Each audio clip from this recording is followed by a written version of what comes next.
Hello dear students, कैसे हैं आप सब। आई थिंक आप लोग बहुत अच्छे होंगे।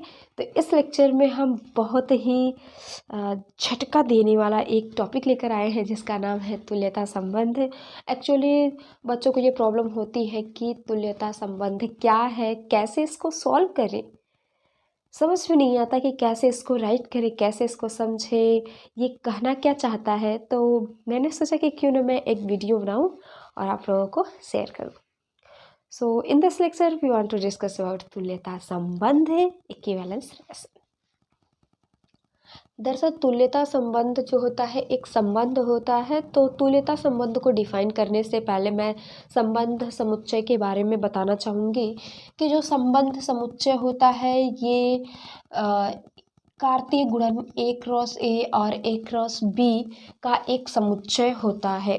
कार्तीय गुणन आप जानते होंगे, कार्तीय गुणन कैसे फाइंड किया जाता है। तो कार्तीय गुणन का ही एक समुच्चय होता है। बेसिकली ये समुच्चय उनमें उपस्थित एलिमेंट्स के रिलेशन को बताता है कि वो एक दूसरे से कैसे रिलेट हुए हैं, कैसे संबंधित है। तो आर में जो एलिमेंट होते हैं बेसिकली वो ए कामा बी टाइप के एलिमेंट होते हैं, जहाँ पे ए और बी दोनों ही ए में बिलोंग कर रहे हैं। यदि यहाँ पर ए क्रॉस ए है तो यदि ए क्रॉस बी रहा तो इसके एलिमेंट ए वाले एलिमेंट ए में बिलोंग करेंगे, बी वाले एलिमेंट बी में बिलोंग करेंगे। सिंस कि आपको क्लास 12 में अब एक ही सेट पर पढ़ना है, इसलिए मैं एक ही सेट पर डिफाइन कर रही हूँ। एंड नेक्स्ट इसमें क्या प्रॉपर्टी होता है कि एक्चुअल में रिलेशन कैसे दर्शाते हैं। तो पहला वाला इस क्रमित युग्म का जो पहला एलिमेंट है वो दूसरे एलिमेंट से रिलेटेड होता है। अब वो रिलेशन कैसा है, छोटा का है, बड़ा का है, वर्ग का है, वर्गमूल का है, कैसा है आई डोंट नो। ठीक है, तो बहुत सारे रिलेशन बन सकते हैं। जैसे कि एक हम एग्जाम्पल ले सकते हैं कि a इज इक्वल टू 1 2 3 दिया हुआ है। तो कहेगा कि एक रिलेशन सेट तैयार कीजिए जिसमें a कामा बी टाइप के एलिमेंट है, a और b a से बिलोंग कर रहे हैं। एंड मेन टॉपिक, मेन ये बात, ये आपको बेसिकली बहुत ज़्यादा ध्यान देने योग्य है। तो यहाँ पे बोलेगा जैसे a is less than b, आपको एक सेट ऐसा तैयार करना है जिसमें कि a जो है वो b से छोटा होना चाहिए। मतलब पहला एलिमेंट दूसरे वाले एलिमेंट से छोटा होना चाहिए। ये वाला एलिमेंट छोटा होना चाहिए, ये वाला एलिमेंट से ये वाला एलिमेंट छोटा होना चाहिए। तो हम यहाँ पे बनाएंगे, देखिए हम क्या क्या ले सकते हैं इस रिलेशन सेट में। यहाँ से तो 1 1 नहीं ले सकते क्योंकि यहाँ पे केवल छोटे होने की बात बोला है, बराबर होने की बात नहीं बोला है। तो हम यहाँ पे 1 एंड 1 नहीं ले सकते हैं। ठीक है, देखिए b बड़ा होना चाहिए, a छोटा होना चाहिए। तो यहाँ पे यदि हम 1 ले रहे हैं तो यहाँ पे 2 बन सकता है। ठीक है, यदि आप ध्यान से देखेंगे तो पहला एलिमेंट छोटा हो, दूसरा एलिमेंट बड़ा हो, पहला एलिमेंट छोटा है, दूसरा एलिमेंट बड़ा है। नाउ वी कैन टेक 1 3, पहला एलिमेंट छोटा है, दूसरा एलिमेंट बड़ा है। पहला एलिमेंट सॉरी बस खत्म। अगला ले सकते हैं हम 2 कामा 3, और हम कोई नहीं ले सकते बिकॉज एलिमेंट है ही नहीं। ठीक है, तो ये जो एक समुच्चय बना है इसी समुच्चय को हम कहते हैं संबंध समुच्चय। और संबंध ये बता रहा है कि a और b में क्या संबंध है।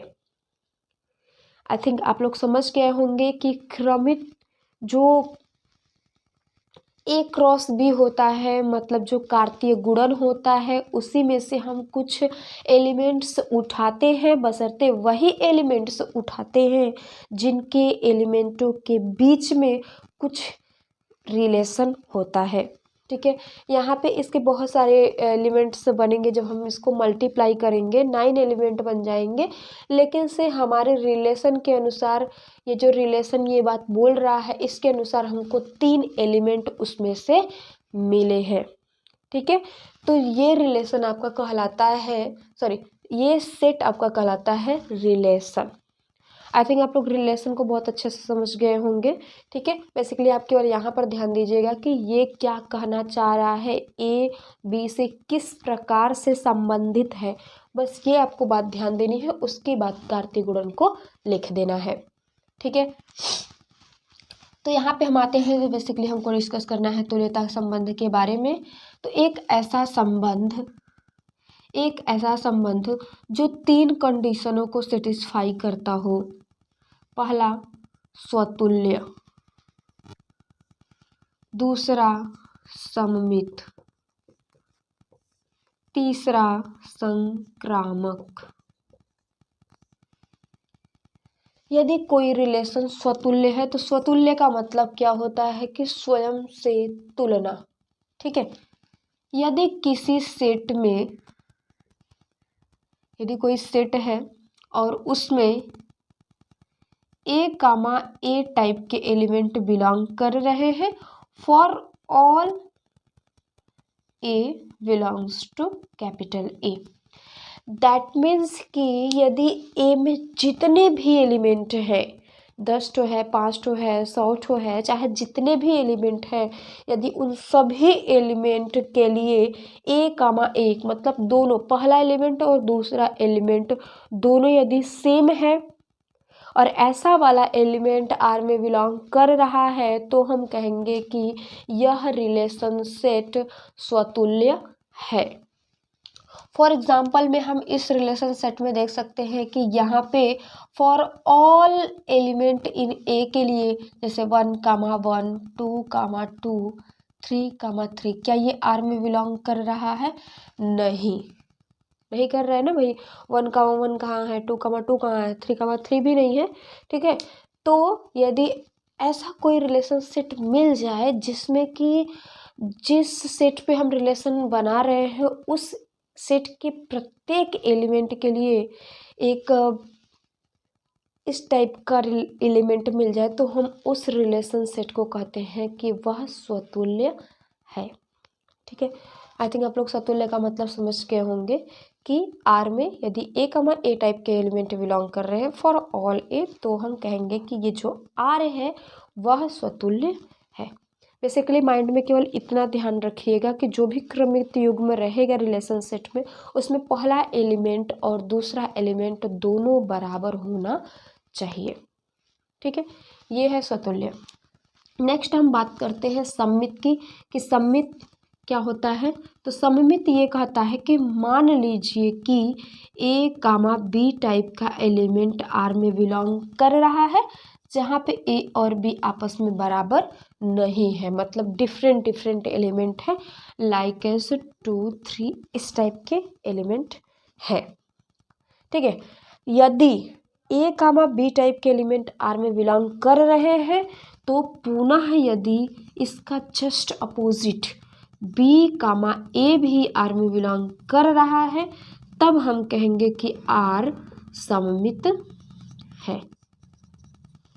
ठीक है, मतलब कि यदि ए कामा बी बिलोंग कर रहा है तो बी कामा ए जस्ट उल्टा, इसका पहला एलिमेंट इसका दूसरा एलिमेंट बन जाए, दूसरा एलिमेंट पहला एलिमेंट बन जाए, जस्ट उल्टा। जैसे कि मान लीजिए किसी रिलेशन सेट में, यही रिलेशन सेट दिया है, इसमें 2 कामा 3 बिलोंग कर रहा है, यदि 3 कामा 2 भी आर में बिलोंग करेगा, तो हम कहेंगे कि ये जो आर सेट है ये सममित है।